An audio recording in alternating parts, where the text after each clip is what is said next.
State Representative Miheala Plesa. Welcome to Eye on Politics. Welcome to House District 70 and into my home. Well, thank you for having us. Why should voters re-elect you? Well, I am a product of this community. I went through our public schools. I started my small business right here in our community when my fiance and I decided to get a place together and move in together. I asked him if we could move here in the community that raised me. And, I've been in competitive seats before, and I know not only how to get elected, but how to be effective for my community. There's only 140 days every 2 years that the legislature gets together to pass bills. And I was named Freshman of the Year by my colleagues because I passed a budget rider that increased ECI, which is benefits for children with disabilities, $6.2 million, the first increase in 10 years.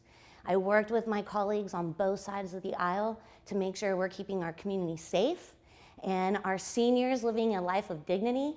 And so that's why I'm asking for their vote to be reelected, because I'm ready to get back to work. We have a lot of work to do still. And so you said this was a competitive district, and this is a purple district. One of the few purple districts in the whole state, right? Yeah, it is.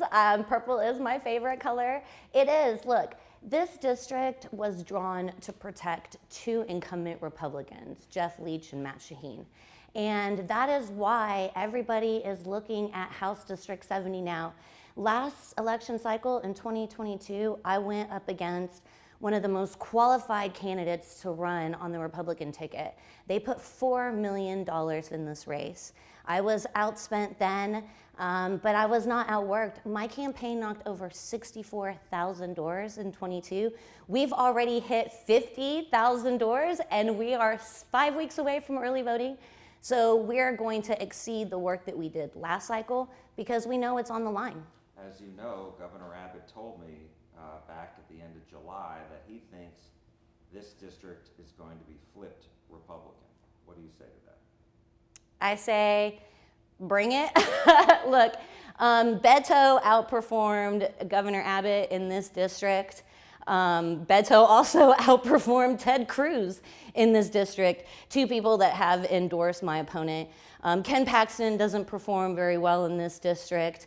Don Huffines sure as well doesn't poll very well here. So I'm not very concerned with my opponent's endorsement. I'm more concerned about the people that support me. I'm endorsed by the Dallas Police Association, our teachers, and I'm proud to announce to you today that I have the endorsement of Colin Allred, who knows a couple of things about flipping competitive seats and who will be our next senator from the great state of Texas. And so given that history that you talked about, because yes, Governor Abbott did not win this district in 2022, neither did the lieutenant governor, the attorney general, etc. And so how much confidence does that give you going into this? Look, what gives me confidence is that I am right on the issues that my constituents care about. I want to fight for public schools. This is going to be the number one fight going into the legislature in the 89th session. I have stood strongly on a bipartisan with a bipartisan coalition of lawmakers to defeat the voucher scam last session.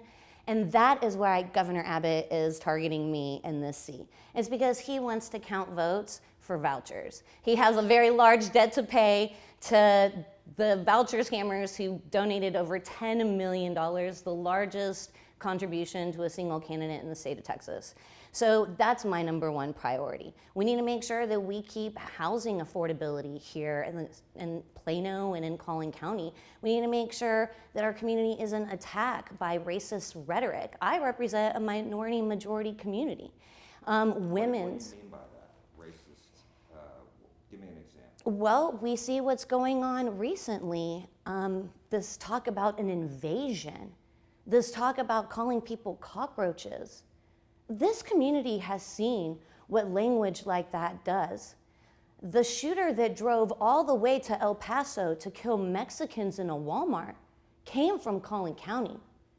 The shooter that killed 3 of my constituents at the Allen Mall, these are all people that heard this very dangerous rhetoric about invasions and immigrants And they're getting their hands on weapons, very powerful weapons, due to the lack of courageous leadership in our legislature. The fact of keeping our community safe is a priority to my district. And that's why I'm talking about raising the age on firearms. And so this is what I'm talking about. And my community knows firsthand what this looks like. We've seen it happen. We've lost people. And you've talked about a number of issues. If you had to say, where they stack up, what are your top 3 priorities when you get to Austin if you are reelected? Public education, first and foremost. We need to make sure that we are funding our schools. My district has lost 4 schools already, Davis Elementary in my school district specifically. That school specified in the deaf and hard of hearing student community. So public education is number 1. Community safety is number 2. I worked with my police and my fire to make sure that we're keeping our streets safe from street racing. I was really proud to work with Senator Bob Hall on this issue. And women's access to health care.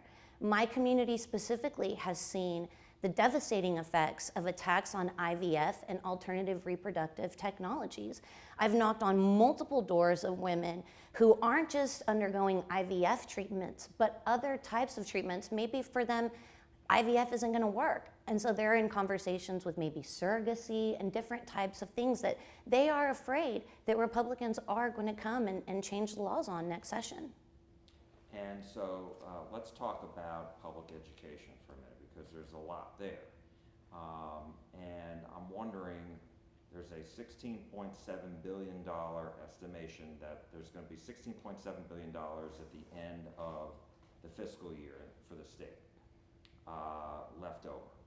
And so how much of that do you think should go towards public education? Because you've said before that you believe the school district should be fully funded. You said if Plano ISD had, I think, an extra $1,000 per student. No, what I've been advocating for is at least a $1,000 increase to the basic allotment. To the basic allotment. Yeah, and so for districts like mine, we are a recapture district. Plano ISD sends money back into the Robin Hood system, right? So we have already, we understand that not all schools, not all school districts are created equally. And so our school district, 2 years ago, $200 million we sent back to the state of Texas, to Greg Abbott. But that's just Plano ISD. We have Frisco ISD, we have Allen ISD that are all recapture districts. So what I have proposed is to increase the basic allotment by $1,000 and index that to inflation. That then would take care of basically what we've seen happen since COVID.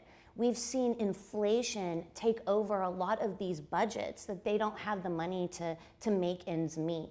And so that's where that would come in, because like I said before, we only come into the legislature for 140 days every 2 years. So if something happens like what happened last cycle, where the governor kept billions of dollars as a carrot to get people to pay or to vote for vouchers, right? Then that wouldn't happen if we've indexed it to some type of inflation, right? So that's what I propose. But that's just the basic. That's just the beginning. Now, would that enable school districts to give teachers a raise, or does the state need to provide additional monies for school districts to give raises to teachers? I think that there's a lot of members that have different policies that they would like to have considered when we talk about teacher pay raises. Districts look different all over the state. But I do think that there is room in there for teachers to get pay raises. And what we've seen is that our retired teachers just got their first COLA increase in 20 years last cycle. Can they get more? I think that there is room, right, for us to have a conversation. I don't want to wait another 20 years to pay our current teachers, right? So we need to have these conversations now. Public education is the foundation of the Texas miracle. It was what gave me the opportunity to stand before you today as a state representative. I was an English second language learner when I went to Plano ISD. I would open books and it was literally a foreign language to me. And it was the investments of my teachers in me to understand that I'm going to learn differently. I'm going to sound differently when I talk. I'm going to write differently. That gave me the opportunity to be a bilingual person today.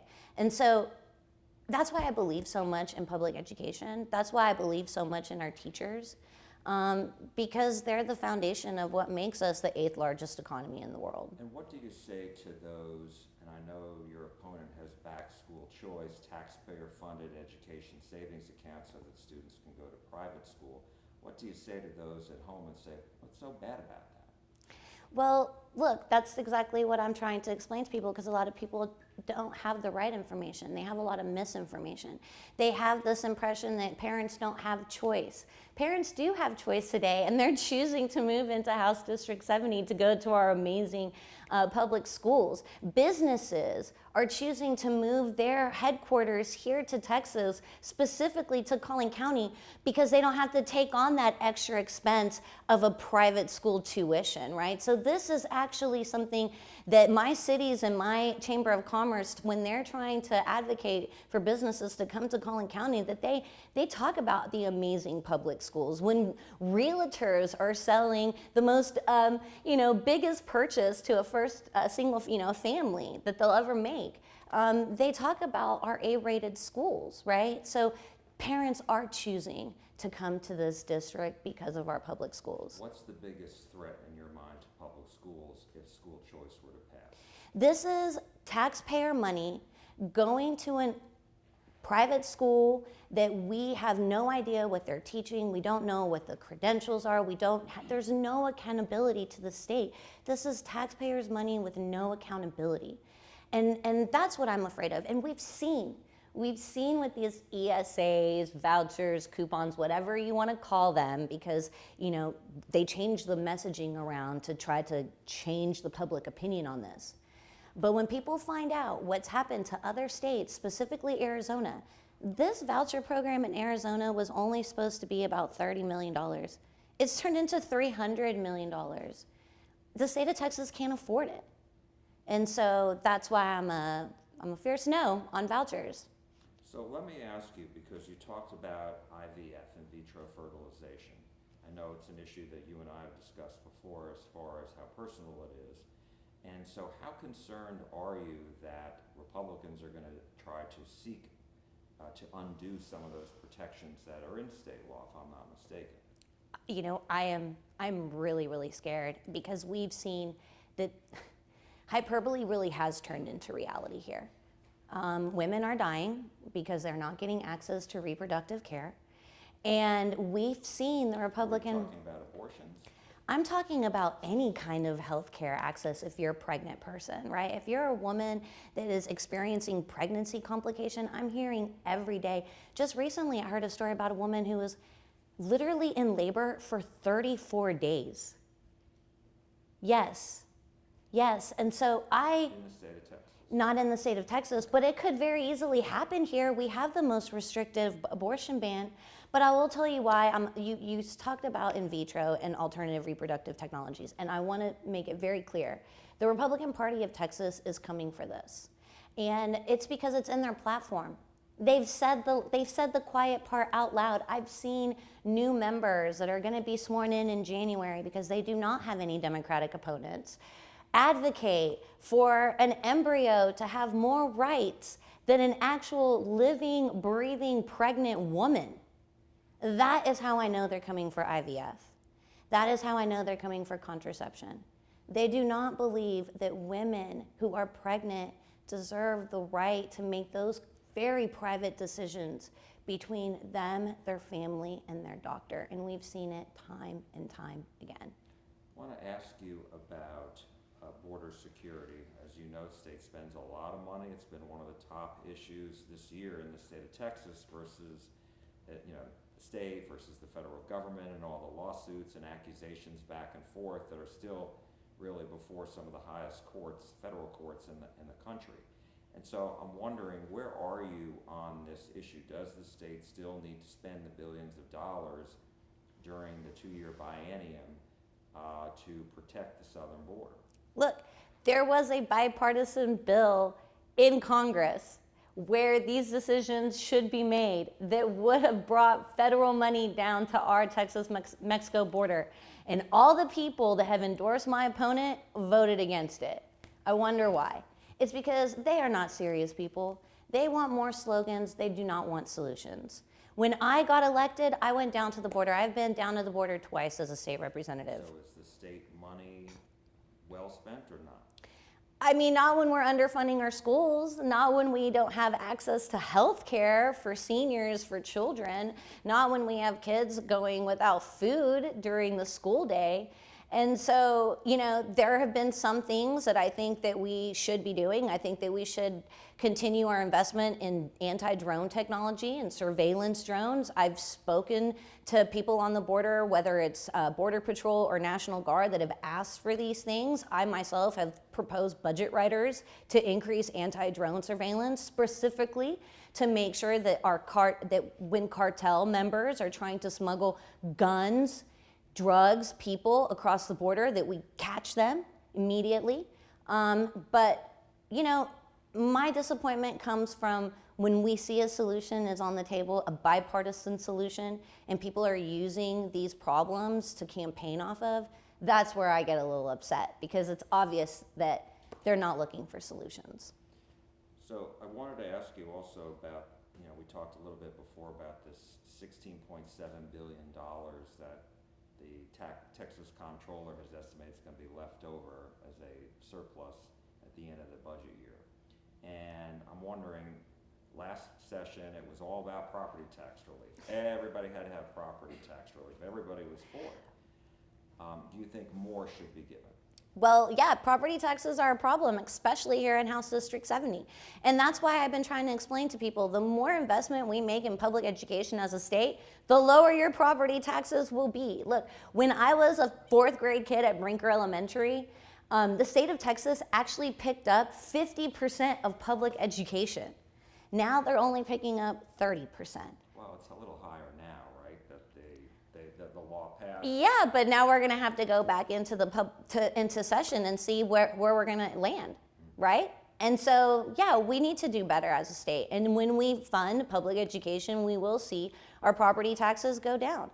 Should there be relief for those Texans who don't own property? Absolutely. And what are your ideas about it? I actually proposed amendments to HB 1 on this issue. I am a huge advocate of taxparency, even just letting renters know how much their landlord saved, right? How much that apartment complex that they live in saved, right? And so those are the things that I've been advocating for. But absolutely, House District 70 has one of the largest apartment complex populations out of 150 seats on the floor. So I'm always going to advocate for those who own property and for those who rent. Is there anything else that I didn't ask you about? Any other issue that, you know, is something that you're going to be prioritizing if you're reelected?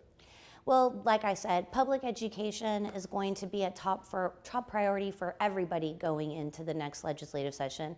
We know that Governor Abbott is dead set on passing a voucher scam in the state of Texas, and we cannot let that happen. We've seen what the outcomes of vouchers have been in other states. I'm a strong advocate for women. I'm a strong advocate for children, specifically children with disabilities. My husband and I, my fiance and I, you know, we hope to have a family one day. And so, you know, I'm just really proud to be from this community. They made me, and asking for their vote to send me back to Austin so I can continue the work. Democratic State Representative Miheala Plesa, thank you so much. We appreciate it. Thank you so much.